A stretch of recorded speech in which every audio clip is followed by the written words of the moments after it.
Well, hello, everyone, and thanks for joining us today for our next episode of Mixed Messages with Jeff Bogue. My name is Joe Caruso, and I'll be your host as we dig into today's topic. Boy, it seems from news sources to comedians, from friends to advertisements, it seems everyone has an idea of how we should think and live and make decisions. And when even the experts sound convincing, but they disagree, how do we cut through the noise? How do we sift through all the information overload and choose what governs our lives? Our leadership here at Grace has been processing these things and praying for all of us. So we want to offer a resource to navigate some of the day's most pressing topics and questions. It's good to be with you. Jeff, how are you? I'm good, Joe. How are you? I am living the dream over here. Are you? Well, I get to look at our cameraman, Kyle, and he's always smiley and happy and encouraging. And late. I like it. And and late to the recording session. Ooh, I'm just saying. How'd that bus feel? That was... Feel the pain. A double Feel the bump pain, prison Kyle. bus right there. That was... Oh, man, that's awesome and awful all at once. But I like to be authentic and real in this podcast. Absolutely. And I had a good 12 minutes sitting here doing nothing, thinking about authentic and real things to say, because Kyle was wandering aimlessly. I'm sure that if he had a microphone right now, he'd be telling us about all the things he's doing that we want him to do in the meantime, but you were late. I'm sure when he edits this podcast, something is going to happen to me in the process.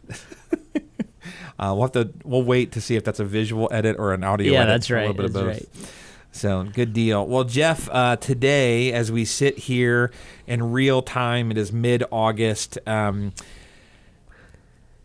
It seems that as I talk with a lot of people, as you talk with a lot of people, as we kind of even get a little bit of a vibe, if you will, of folks just kind of out there trying to figure out life again, that people are kind of socially out of shape. Yeah. I've been talking with some folks, and they'll say something like, you know, I go to a friend's house to hang out, and it's like after 40 minutes, I'm like, take me back home.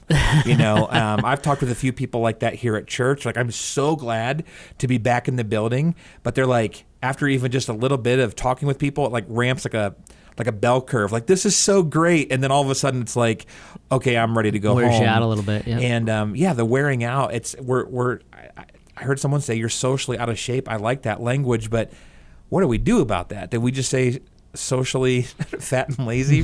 Did we all change now after the pandemic, or what do we do about that? It's worked for me for many years now, Joe. Wait, socially fat and lazy, socially. not physically. Yeah, I think we have to get back into the groove of things. You know, we were not created to be alone. It's interesting when you look at the creation account in Genesis chapter 1 and 2. God said, you know, he created the heavens and the earth. He said it is good. He created the vegetation, the animals, etc. And he would always say it was good. And then he created man. And the only time in the creation count that he said it was not good is when he realized Adam had no one like him. So he created Eve to be like Adam. And because he's like, it's not good for man to be alone. And God created us to be social. He created us to interact with people. And so much so that in our culture, we would say that if someone is antisocial or has a social disorder, we would need to help them or medicate them or get them mental health support, because that's not natural, right? For someone to be kind of deeply that way. So when you go through the pandemic that we went through, and is still around, you know, COVID and the variant is still a thing. It's not as bad, and we have different tools now with vaccines and stuff like that. But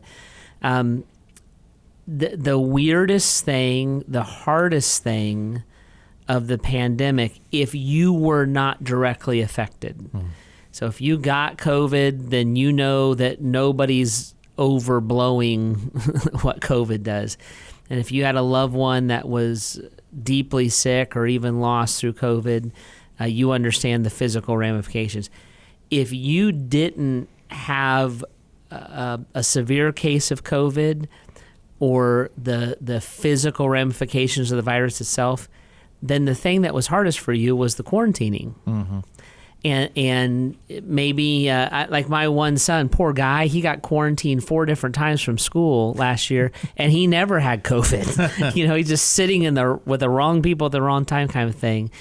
And that the isolation for many, many, many people, in fact, I would say the majority of people, was the hardest part of going through the COVID-19 pandemic. And so that's because we are social creatures. And what happens is this: when we isolate, I think we get way too far inside our own heads, and we have no other thoughts or truth or levity to help us with our feelings and emotions and thought life. Mm-hmm.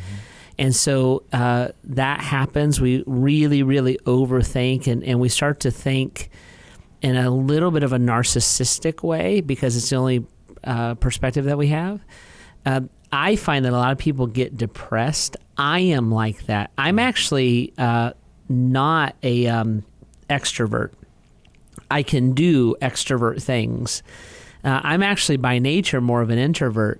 But if I let myself go there, I get depressed. And some of it's because I'm looking too deeply or too strongly into my thoughts and feelings. And then some of it's because we just were meant to move and meant to be connected. And so like some people who struggle with that a little bit, like when you're feeling down and discouraged, what you need to do is like go to your life group or go to church or out with some friends. And it's amazing how much it changes your perspective on things. So when you do 12, 18 months of that, and some of that is by yourself, some of that's just with your family. And there's parts of that I think are healthy. Like I honestly, I'm not suggesting this, but if it was like some kind of like a rule that you had to quarantine for 6 weeks every year, I would love that. Like the idea that I get my family to myself, and I'm that guy that likes that kind of stuff. I'm not sure my children or even Heidi would, but I would love it.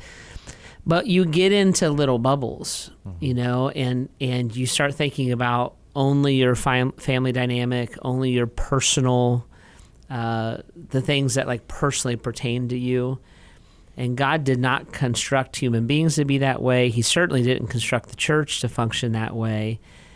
And so, I'll just say, like, for necessary reasons, that's how we lived. And it puts in patterns. They say it takes 90 days to make a habit.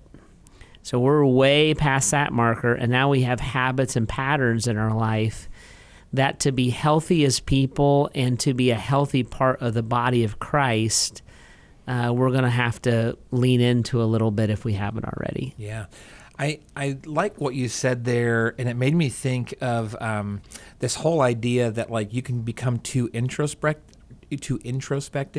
That can be a good thing if you're not at all. Yeah. But it's almost like an individual version of an echo chamber. It's like when you only hear the same things over and over again, that doesn't help you at all. And the scripture addresses those things. We need to be iron that sharpens iron. We need to be encouraging and challenging one another. Like, what are some of those things that we need? Like if someone was saying like, well, isn't all I need my family? Or I have my close set of friends, why do I need anyone else? Like, what would you say to some of those types of questions? You need other people in your life to bring about health and balance in your life, and they don't have to be your most intimate, close relationship. So for instance, I need people in my life that aren't like me at all. Because it helps me understand the rest of what God is like. God is not like Jeff Bogue. We're very grateful for that. Right? Me too, actually, if you only knew. But he's not like Jeff Bogue. I'm like part of God. I'm air quoting for everybody listening. So I am made in the image of God, which means part of God's image is reflected through me, but every human being is made in the image of God. So unless I have a mixture of human beings in my life, I actually can't have like a complete view of God. So I need people who are different than me. I need people in my life that disagree with me, or I will become self-centered and arrogant. And you and I were talking earlier. I just did I have another podcast I do called Intersection that I do with Bishop Johnson and with Kent Boyd. And that's about racial reconciliation. And I've learned more and am super curious always about like, where's this conversation going to go? Because I'm not like them. I'm a different race. I'm a different culture. I'm a different person. We even have some different theological views. Sure. But I need that in my life because they're teaching me things about God as I get to know those two brothers who love Jesus also. So I need people who disagree with me. I need people who, I also need people who agree with me. And sometimes we would say like, all I need is my family. I would probably say that. Other people would say like I need somebody besides my family. Like my family's driving me nuts, or I'm the odd one out in my family. And I find that especially true in faith.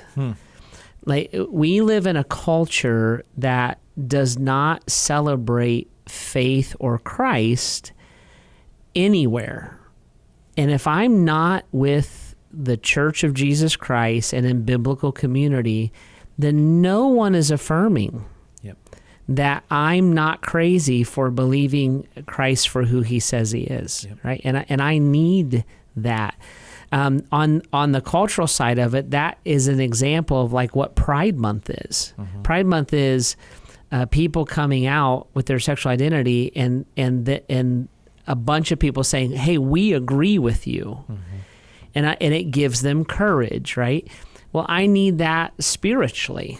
I need to have people that push me spiritually or challenge some of my thoughts. That's healthy. But I also need people who like affirm me spiritually and who agree with me or tell me I'm doing a good job. So all those things, like not all those people have to be your very best friends. They don't have to be your roommates. I don't think, I like to say a lot that God calls for unity, not uniformity. But when I get in too small of a circle, I'm giving up those kind of relationships, and it's making me not a healthy person. I'm not getting the best view of what Christ is like, and I will start to falter, and the promises of God and the truth of God. Yeah, I think those associations, we all long for them. We all long to belong. That's kind of pithy, but God offers the best source of that he wants to know us in a way and us to know him in a way that we fully realize that we belong in him. But like we look for that in all kinds of places. So I like to go to the local Italian fests, and it's just interesting to walk around and see other people that have a little bit of that in their heritage, and we eat some of the food and you listen to some of the music, whatever. And then it's the same thing that I remember we actually used to have a little bit of a St. Patrick's Day, no, why would I ever celebrate St. Patrick's Day kind of feud in our office a few years ago. But like sports fans do that. You walk down the street, you see someone with an Ohio State shirt on, you say, OH, they say IO, and you're like, these are my people. And we look for those affirmations. And like, when Jesus gives those strong warnings like, what good is it to gain the whole world but forfeit your soul? I think about this conversation like Jesus, like, you need the affirmation of being a part of my family. That's right. That's why, later on the apostles say, don't forsake the gathering of yourselves together. The Bible talks about the house of the Lord, the spiritual stones, this idea that individuals make a whole, the flock, the family, the household of God. These are all spiritual metaphors that Jesus uses, and it's all about Christ followers being connected and tied to each other. And that's beyond, if I'm an extreme extrovert, I need to have spiritual introverts in my life. Yes. To balance me. If I'm an introvert, I need to have spiritual extroverts in my life because they'll do bold things that I'll talk myself out of, right? If I read a passage of scripture, I need to hear from several different people that love me in my life how that might show up or not show up in my life. Or I'll turn that into something that God says to me and me alone.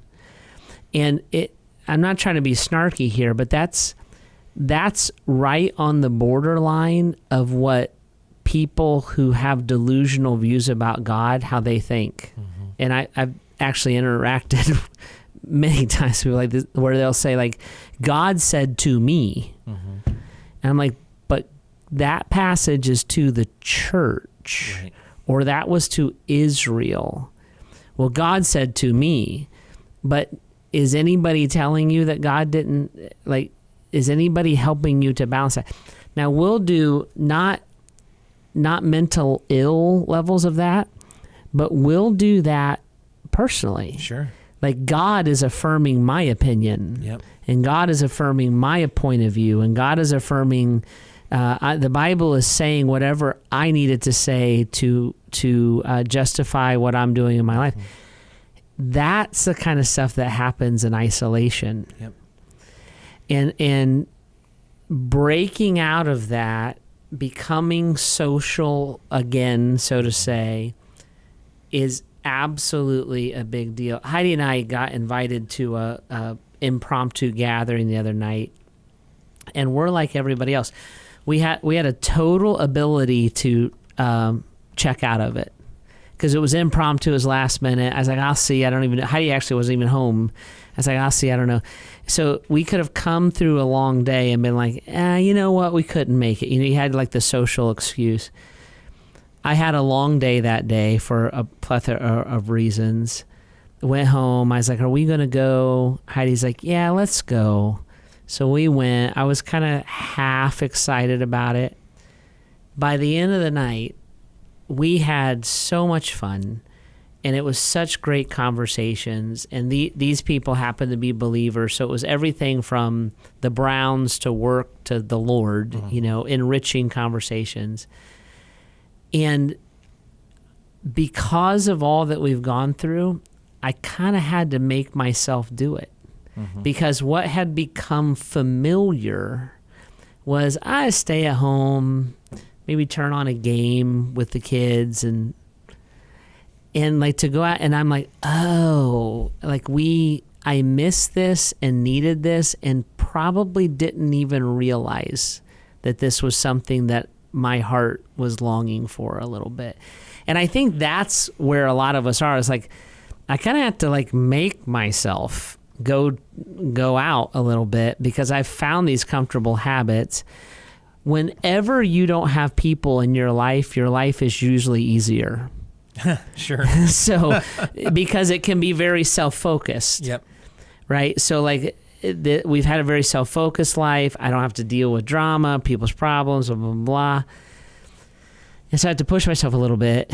Spiritually, I have to put myself in environments where I'm living out the one another's, mm-hmm, because it grows me spiritually. I need people to do that for me, whether I think I do or not.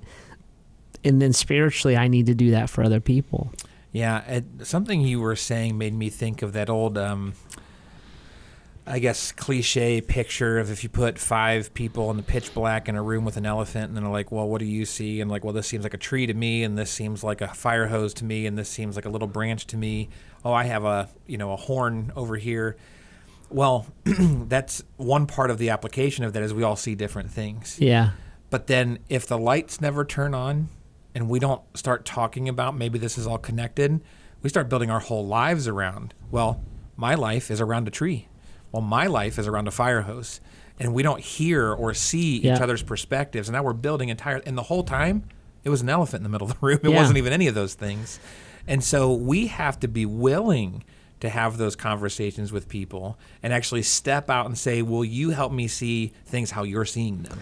And I what's fascinating about like that idea too is if we were all in the room and we were communicating. Yeah. I feel like it feels like a fire hose, but there's snot on the bottom of it. And then like, it feels like a really big ear. Oh, big ear with long nose off face. Are we talking about an elephant? Right. That the coming together of the body of Christ and the bringing together of our individual perspectives is what brings clarity to the work of God in the world. Yeah. And this Intersection podcast that I about racial reconciliation that I do with Bishop Johnson and Kemp Boyd, that's what I love about that. Because I am like, I feel this, and you feel that, and you feel that.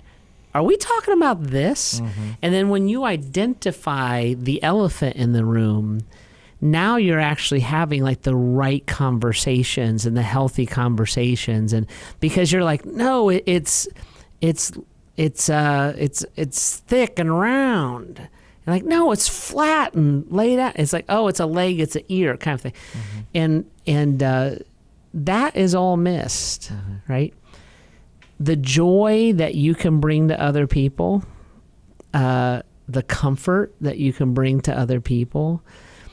Sometimes I fear that we sometimes think the sharing of our life is selfish, when in reality, if you think about it, when somebody shares a joy or a struggle with you, it usually brings you joy. Yep. You know, and on the car ride on the way home, like from that little get together the other night, I was like, "What'd you guys talk about, honey?" And she's like, "Oh, we talked about this, this, and this." I'm like, "Oh, that's so funny. What'd you talk about?" "Well, we talked about this." And, "Oh, really? Are they really doing it?" Like it was fun to share all that back and forth.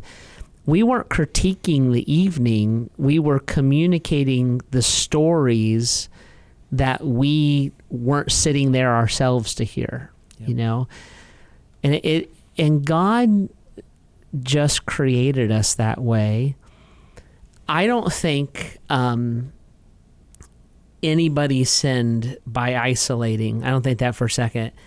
I think the way that we approach COVID as a culture, I'm like, it's how we approached it.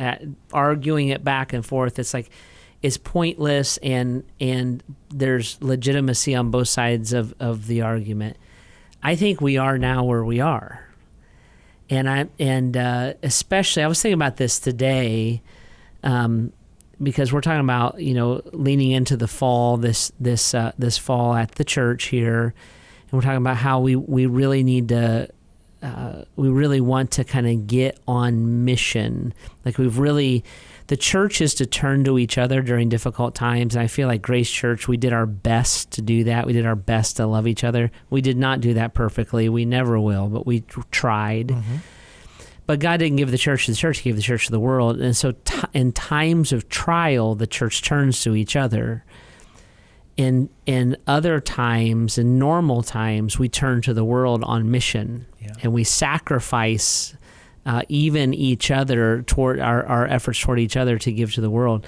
And that's where we're going to go this fall. It's what we need to do and do it this fall.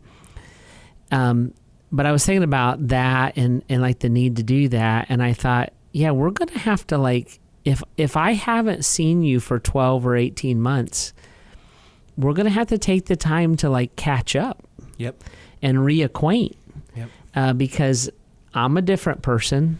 I'm a very different person than I was 12 or 18 months ago. That COVID and the leadership and stress weight, which is a different conversation. So I was asked in an interview, like, are you burned out? Are you tired? Or how would you describe yourself coming out of COVID? And what I said to the interviewer was, I'm different. I'm a different person than I was going into it. Well, I think that's true for many of us. And so I'm not a stranger. I'm just different. Yeah. And as the body of Christ and just as friends and neighbors, like, we're going to spend a little time going through that, you know.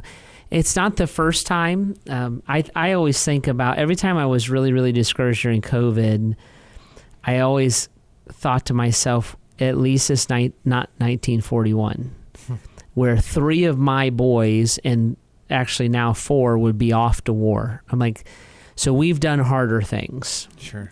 Doesn't mean this isn't hard, but I'm like, I'm glad it's not that. But you think about big global things like that. My boys come home, they're not the people I sent away. Yep. So we change through trial. maybe negatively. A lot of times it's positive, but we change through it. If you're a Christian, you try to mature through it, right, is the goal. And I would say that if we've been away from each other, we're going to take the time to, like, tell me what God taught you. Tell me how you view the world differently. Tell me how you've changed. Because I value different things than I used to value. I get stressed out about things I never used to get stressed out about. I don't get stressed out about things I used to get stressed out about. Because the planet has gone through something together. Right, absolutely. That's good perspective, and I appreciate you opening up about that a little bit. I think it's important for all of us to realize that those changes, like you said, some are good, some maybe aren't so good. Some just are. Some just are. And we have to be willing that maybe some of those things need readjusted. Which is kind of where we sparked all of this. Do I need to get back into social shape? And that might be a change that you need to kick back into gear somehow and discipline ourselves to have the interactions and call up the friend and start going to the gathering and, on whatever level that we can make happen, but go do it. Yeah, I would say, guys, if this is you or if you know someone, I would just start small. Have a couple friends over for dinner. Get your life group back together and actually be together and look at each other. If you haven't been in a crowd, come to the 4:30 service on Saturday. You can kind of sit by yourself, in there. I think we amp back up to these things. I think spiritually, the point is, let's be in each other's lives. And I think one of the things that COVID taught us is being in each other's lives through a computer screen is a wonderful, God-given supplement. But it doesn't match being eyeball to eyeball, skin to skin kind of a thing. And there's something about that is just different. Yep. And we need to fight for that as we move forward. As we go into the fall, every individual and family, maybe every is a strong word, most are going to set up their new rhythms. So schools are going to open. Probably most companies are going to be back in the office. Travel is starting. So we're setting up new rhythms coming out of this. Everybody kind of ran for the beach this summer, which I totally get, and the Bogues did it too. It's fine. But in that rhythm needs to be your church family, it needs to be your life group, it needs to be people that you're discipling or being discipled over a cup of coffee. Like those healthy rhythms, if they're missing, need to come back online as well. Absolutely. Well, that's awesome, Jeff. Thanks for walking us through this. And I just want to encourage all of us that are watching and listening to always look to the Lord and say, like, what next steps are you taking? And I bet for a lot of us, it's some of these small steps to get back in together with people and start figuring out how to build in those relationships. Well, if you have any questions that we can help all of us walk through, feel free to submit those at our website, bath.gracechurches.org/mixed messages. We'd love to interact with those. And if we can help you take any unique next steps, maybe you're looking for a place to get connected with some people, to get to know some others, or you're looking for a small environment to kind of get some of that sharpening, we'd love to help you navigate that. If you want more of what you're hearing on this podcast, make sure you subscribe, follow, and rate and review what we're up to here on Mixed Messages. And if you're in the area, you can always join us on the weekends, either in person or if you're out of town, you can always hop online as well.